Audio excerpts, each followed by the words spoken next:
ശ്രീമദ് ദേവി ഭാഗവതം സപ്തമസ്കന്ധം 7வது സ്കന്ധത്തിലെ അതാ മംഗളകരമായിരിக்கிற 22 അധ്യായ 22வது അധ്യായം. വ്യാസ ഭഗവാൻ ജനമേജയനുக்கு കഥകളെ വർണ്ണിக்கிறതായിട്ടാക്കും നമ്മൾ பார்த்தோம்.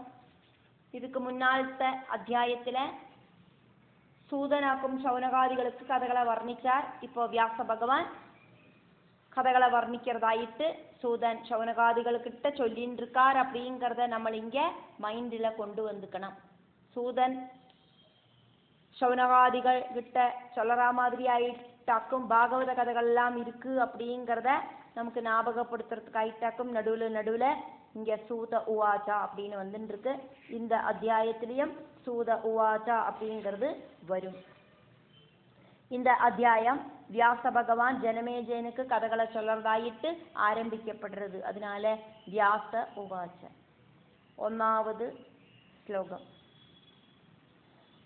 சதயானோத்யமானஸ்து ராஜா பத்ன்யா புனः புனः பிராஹ பத்ரே கரோம்யேஷ விக்ரயம் தே சுநிர்கிருணா. இப்படி மனைவி மறுபடியும் பிரேரணை பண்ணினோன்னு ராஜா சொன்னார், ரொம்ப ரொம்ப மங்களகரமா இருக்கிறவளே பத்ரே,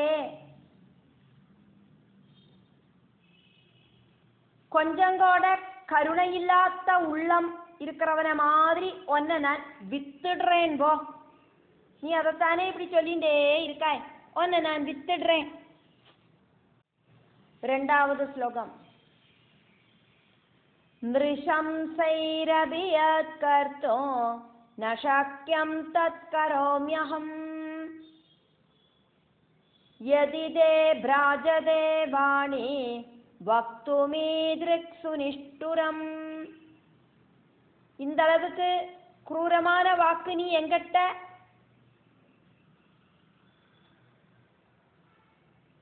சொன்னதால அதிநீஜர்கள் கூடியும் செய்யாத பிரவൃத்தியை நான் செய்ய போறேன். 3வது ஸ்லோகம். ஏவம் உக்த்வா ததோ ராஜா கத்வா நகரமாதுரா அவதார்ய ததாரங்கே தாம் பாரியாம் நிருபசத்தமா. இப்படி சொல்லிட்டு துக்கத்தோடு கூடின ராஜா நகரத்துக்கு போனார். மனைவிய தன்னோட முன்னால நிப்பாட்டி வச்சார். 4வது ஸ்லோகம். பாஷ்பகத்கத கண்டஸ்து ததோ வதனமப்ரவீத் भो भो नागरिकाः सर्वे शृणुध्वं वचनं मम. கண்ணீர் இப்படி தாரதாரையா ஒழுகிறது ராஜாவுக்கு. தொண்டையெல்லாம் இப்படி அடைக்கிறது, பேச்செல்லாம் விரைக்கிறது. அப்படி அவரு சத்தமா சொன்னார், நகரத்துல இருக்கிறவா எல்லாரும் கவனிங்கோ, நான் சொல்லறத நீங்கள் எல்லாரும் கேளுங்கோ அப்படின்னு. 5வது ஸ்லோகம். கஸ்யசித் யதி காரியம் ஸ்யாத் தாஸ்யம் கஸ்யசித் யதி காரியம் ஸ்யாத் தாஸ்யம் பிராணேஷ்டயா மம சப்ரவீது த்வராயுக்தோ யாவத் ஸ்வம் தாரயாம்யஹம். என்னோட பிராணப்பிரியையான இவளை ஆருக்காவதும் ஒரு வேலைக்காரியாயிட்டு வேணுமானா நான் சொல்லற விலைக்கு வாங்கறதுக்கு ரெடியா இருக்கிறவா அதிசீக்கிரமா வந்து சொல்லுங்கோ. நானொரு ரேட்டு சொல்லுவேன், அந்த ரேட்டுக்கு இவளை நான் விற்பேன். ஆருக்காவதும் வீட்டு வேலைக்கு ஆளு வேணுமானா சொல்லுங்கோ. நீங்க சொல்லற ரேட்டு கிடையாது, நான் சொல்லற ரேட்டுக்கு வாங்கறதுக்கு ரெடியா இருக்கிறவா வாங்கோ. 6வது ஸ்லோகம். முதல் லைன்.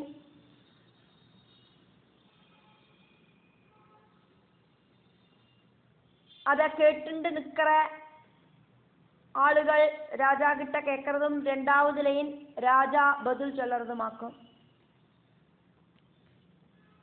தே அப்ருவன் பண்டிதாக കഹാത്വം പത്നീം വിക്രേതും ആഗതഃ തേ ബ്രുവൻ പണ്ഡിതാഗസ്ത്വം പത്നീം വിക്രേതുമാഗത. രാജാജനരെ കേട്ടിട്ട് നിന്ന് ചില പണ്ഡിതர்களെല്ലാം കേട്ട, വിദ്വാൻമാர்களെല്ലാം കേട്ട, மனைவிய விக்கிறதுக்கு வந்த நீ ஆராக்குமிடோ அப்படின்னு ராஜா பதில் சொல்றார். ராஜோவாஜா கிம் மாம் பிரிச்சத கஹ த்வம் போ நிருஷம்சஹ அஹம் மானுஷஹ கிம் மாம் பிரிச்சத கஸ்த்வம் போ நிருஷம்சோஹம மானுஷ. நான் ஆராக்குன்னு நீங்கள் என்னத்துக்கு கேட்கிற? நான் மனுஷத்துவம் இல்லாத ஒரு குருவலானவனாக்கும். நான் மனுஷனே கிடையாது. போ. 7வது ஸ்லோகத்துல ஃபர்ஸ்ட் லைன் ராஜா சொல்றதும் 2வது லைன் வியாச பகவான் அதுக்கப்புறம் அங்க என்ன நடந்தது அப்படிங்கறத வர்ணிக்கிறதுமாக்கும் ஜனமேஜயனுக்கு. ராட்சசஹா வா அஸ்மி கடினஹா ததஹா பாபம் கரோமி அகம். ராட்சசோ வாஸ்மி கடினஸ் தத பாபம் கரோமி அகம். நான் மனுஷனே இல்லை, மனுஷத்துவம் இல்லாத ക്രൂരൻ. அப்படி இல்லைனா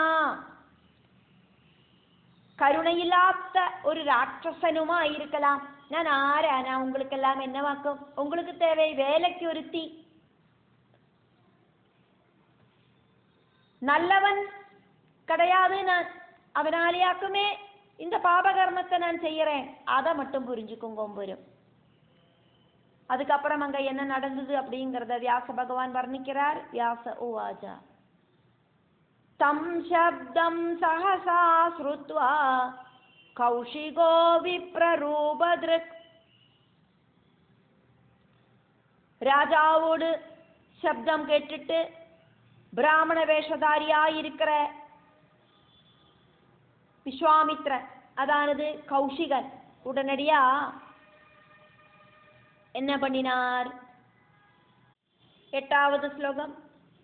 விருத்தரூபம் சமாஸ்தாய ஹரிச்சந்திரமபாஷத சமர்ப்பயஸ்வ மே தாசீமஹம் கிரேதாதன பிரதா. ஒரு விருத்தனோடு வேஷத்துல வந்து ஹரிச்சந்திரன் கிட்ட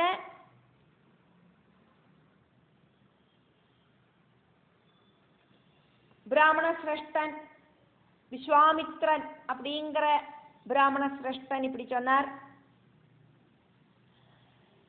விக்கிறதுக்காகவே உன்னோட மனைவியை நீ இப்படி நிப்பாட்டி வச்சு அதுக்காதும் வேலைக்காரிய வேணுமா வேலைக்காரிய வேணுமா அப்படின்னு கூவி நிற்கிறாய். உன்னோட மனைவிய வேலைக்காரி ஆயிட்டு எனக்கு தந்துடு, நீ கேட்கிற பணத்தை தந்து நான் வாங்கிக்கிறேன். 9வது ஸ்லோகம். ஆஸ்திமே வித்தம் அதுலம் வித்தமதுலம் ஆஸ்திமே வித்தமதுலம் சுகுமாரி ஜமே பிரியா கிருஹகர்ம ந சக்னோதி கர்த்தும் அஸ்மாத் கர்த்தும் அஸ்மாத் பிரயச்சமே. எனக்கு நிறைய சம்பத்து இருக்கு, என்னோட பிரியமான மனைவி அழகியாக்கும், ஆனா வீட்டில் இருக்கிற வேலைகளொன்னும் பார்க்கறதுக்கு அவளுக்கு சாதிக்காது. அதனால ஒரு வேலைக்காரியை எனக்கு வேணாம், தேடிட்டு நடக்கிறேன். அதனால உன்னோட மனைவிய எனக்கு வீட்டில் வேலை பண்றதுக்கு ஆயிட்டு அனுப்பி வை, கொடுத்துடு, உனக்கு பணத்தை கொடுத்து வாங்கிக்கிறேன். 10வது ஸ்லோகம். அஹம் கிருஹ்ணாமி தாசீம் தூ கதிதாஸ்யாமி தேதனம் ஏவம் உக்தே ஏவமுக்தேது விப்ரேணா ஹரிச்சந்திரஸ்ய பூபதே. இந்த தாசியை நான் வாங்கிக்கிறேன், நான் எத்தனை தனம் உனக்கு தரணும்? இப்படி அந்த பிராமணன் சொன்னோன்னே ஹரிச்சந்திர மகாராஜாவோடு அந்த மனசு அப்படிங்கிறது துக்கத்தால தளர்ந்து போச்சு. 11வது ஸ்லோகம். முதல் ஸ்லோகம் அப்படிங்கிறது அவரு பேச முடியாம, அந்த ராஜாக்கு பேச்சு வராம ஸ்டாச்சு மாதிரி நின்றுட்டார் அப்படிங்கிறத இங்கே வியாச பகவான் சொல்றார். அதுக்கப்புறம் ரெண்டாவதுலேயே அந்த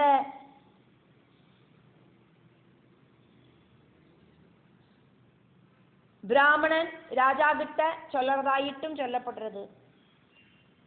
விதீர்ணம் து மனோ துக்கான் நஜைனம் கிஞ்சித் அப்ரவீத. மனைவிய விக்கணுமே அப்படிங்கிற சங்கடத்துல மனசு தளர்ந்து துக்கத்தால ஹிருதயம் பிளர்ந்து போச்சு ராஜாவுக்கு.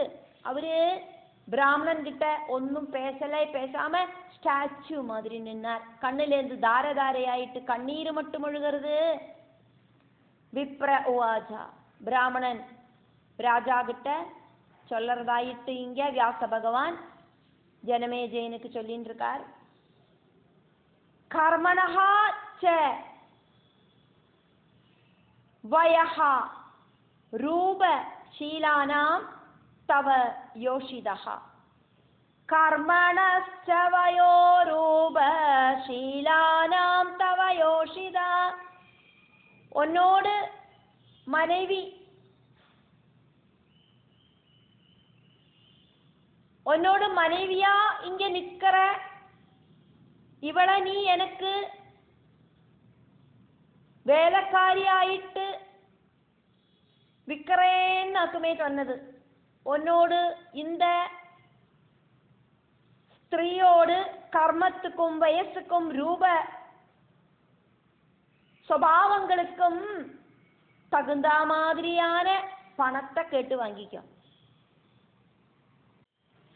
12வது ஸ்லோகம். அனுரூபமிதம் வித்தம் கிருஹாணார்ப்பய மே பலாம். அனுரூபம் இதம் வித்தம் கிருஹாண அர்ப்பய மே அபலாம். தர்மசாஸ்திரேஷு யத்ருஷ்டம் ஸ்திரியோ மௌல்யம் நரஸ்யஜா. அதுக்கு தகுந்த மாதிரியான தனத்தை வாங்கிக்கோ. உங்கூட நிற்கிற இந்த ஸ்திரீயோடு வயசுக்கு ரூபத்துக்கு சுபாவத்துக்கு தகுந்த மாதிரியான பணத்தை கேட்டு வாங்கிக்கோ. എന്നിട്ട് அந்த ஸ்திரீயை எனக்கு தந்துடு. தர்ம சாஸ்திரங்களில சொல்லப்பட்டிருக்கு ஒரு ஆண்மகனோடு விலை என்னது, பெண்மகளோடு விலை என்னது இப்படிங்கிற விஷயத்தை எல்லாம். அதனால சாஸ்திர சம்பிரதாயங்களில சொல்லப்பட்ட அந்த ஒரு விலைதான் நீ எனக்கு சொல்லணும். இஷ்டப்படிയൊന്നും சொல்லறதுக்கு சாதிக்காது. தர்மசாஸ்திரங்களில சொல்லப்பட்ட விலை என்னவாக்குமோ அந்த விலையை நான் உனக்கு தரேன். 13வது ஸ்லோகம். த்வாத்ரிம்ஷத் லட்சணஹ உபேதா தச்சாசீல குணான்விதஹ கோடி மௌல்யம் சுவர்ணஸ்ய ஸ்த்ரியஹ பும்சஹ ததா அர்புதம். த்வாத்ரிம்ஷத் லட்சணோபேதா தச்சாசீல குணான்விதா கோடி மௌல்யம் சுவர்ணஸ்ய ஸ்திரிய பும்சஸ்ததார்புதம்.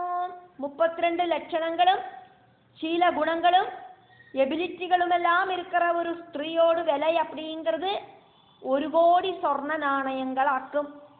புருஷனோடு விலை அப்படிங்கிறது 10 கோடியும் ஆக்கும். இதை தெரிஞ்சுட்டு வேணும் நீ எங்கிட்ட விலை சொல்லறதுக்கு. 14வது ஸ்லோகம். இதி ஆகர்ணிய வஜஹா தஸ்ய இத்யாகர்ணிய வஜஸ்தஸ்ய ஹரிச்சந்திரோ மஹீபதி துக்கேன மகதாவிஷ்டோ நஜைனம் கிஞ்சித் அப்ரவீத். இப்படி பிராமணன் சொன்னதை கேட்டோன்னு ஹரிச்சந்திர மகாராஜா தாங்க முடியாத துக்கம் காரணமாயிட்டு அந்த பிராமணனுக்கு எந்த ஒரு பதிலும் சொல்லலை, மௌனமாயிருந்தார். 15வது ஸ்லோகம்.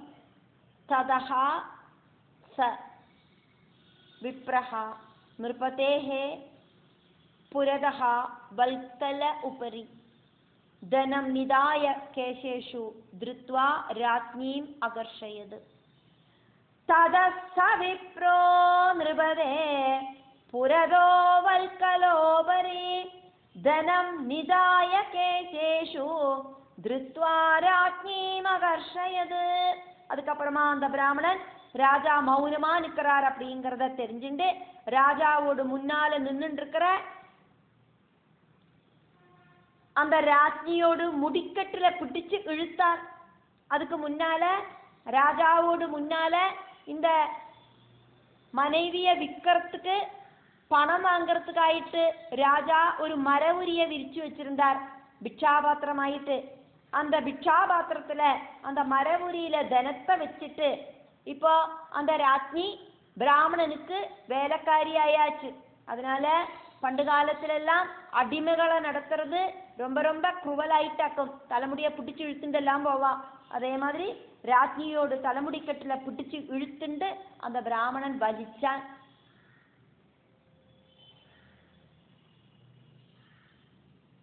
ராஜ்ஞி இப்போ பேசுறா பிராமணன் கிட்ட. ராஜ்ஞி உவாச்ச, அதாக்குனீங்க ராஜ்ஞி உவாச்ச. 16வது ஸ்லோகம். முஞ்சார்ய மாம் சத்யோ யாவத் பஷ்யாம்யஹம் சுதம். யாவது பஷ்யாமி அஹம் சுதம். துர்லபம் தர்ஷனம் விப்ரா புனரஸ்ய பவிஷ்யதி. என்னோட தலையொന്ന് വിടുങ്കോളേ, എന്നോട് തലമുടിയെ പിടിച്ചിപ്പിടി ഇഴുക്കറേളേ, ഒന്ന് കയ്യെ വിടുങ്കോ പാക്കട്ടും, ഞാനിപ്പ എന്നോട് മകനെ ഒന്ന് പാത്തുക്കിട്ടും. ഹേ ബ്രാഹ്മണ, എന്നോട് തലയിലേന്ത് அந்த கையை ഒന്ന് விடுங்கோ, எனக்கிനി என்னோட புத்திரனை பார்க்கறதுக்கு அப்படிയൊന്നും സാധിക്കാതെ ഞാൻ എൻ പുത്രനെ കണ്ണു നിറയെ ഒന്ന് കണ്ടുകെട്ടും, തലമുടിയിലേന്ത് കൈയെടുങ്കോ. 17வது ശ്ലോകം. പശ്യ ഇഹ പുത്രഃ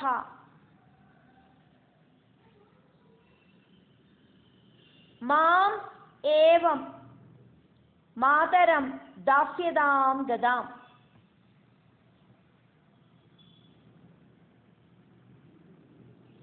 പശ്യേഹ പുത്രമാമേവം മാതരം ദാസ്യതാം ഗതാം.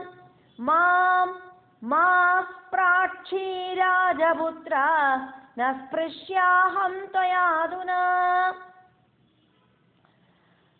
புத்ரா, இந்த மாதிரி தாசியாயிட்டு போற அம்மைய ஒன்னு கண்ணை திறந்து பாரு ராஜகுமாரா, என்ன தொடாதே, உனக்கு இனி என்ன தொடக்கூடாது. நான் இப்போ இந்த பிராமணனோடு அடிமையாயிட்டு போகவாக்கும் போறேன். இப்ப நான் இந்த பிராமணனோடு அடிமையாயிட்டு அக்கம் இருக்கேன். அதனால அம்மா அப்படிங்கிற ஸ்தானத்துல என்ன தொடர்றதுக்கு உனக்கு இப்ப அருகதை இல்லை. அதனால என்ன தொடாம கண்ணை திறந்து நன்னா பாரேன் குழந்தே. 18வது ஸ்லோகம். ததஸ்ஸ பாலः சஹசா திருஷ்ட்வா கஷ்டம் து மாதரம் சமப்யதாவதம்பேதி. சமப்யதாவது அம்பேதி, சம் அப்யதாவது அம்பா இதி. வதன் ச அஸ்ருவிலோச்சனः. ததஸ்ஸ பாலः சஹசா திருஷ்ட்வா கஷ்டம் து மாதரம் சம் அப்யதாவது அம்பா இதி. சமப்யதாவதம்பேதி வதன் சாஸ்ருவிலோச்சன. ராஜகுமாரன் பார்த்தார், அம்மா இப்படி ஒரு சங்கடத்துல மாட்டின்னு இருக்கா அப்படிங்கிறத தெரிஞ்சுண்டு அம்மா அப்படின்னு சத்தமா அழுதுண்டு கண்ணீர் விட்டுண்டு பின்னால ஓடினார்.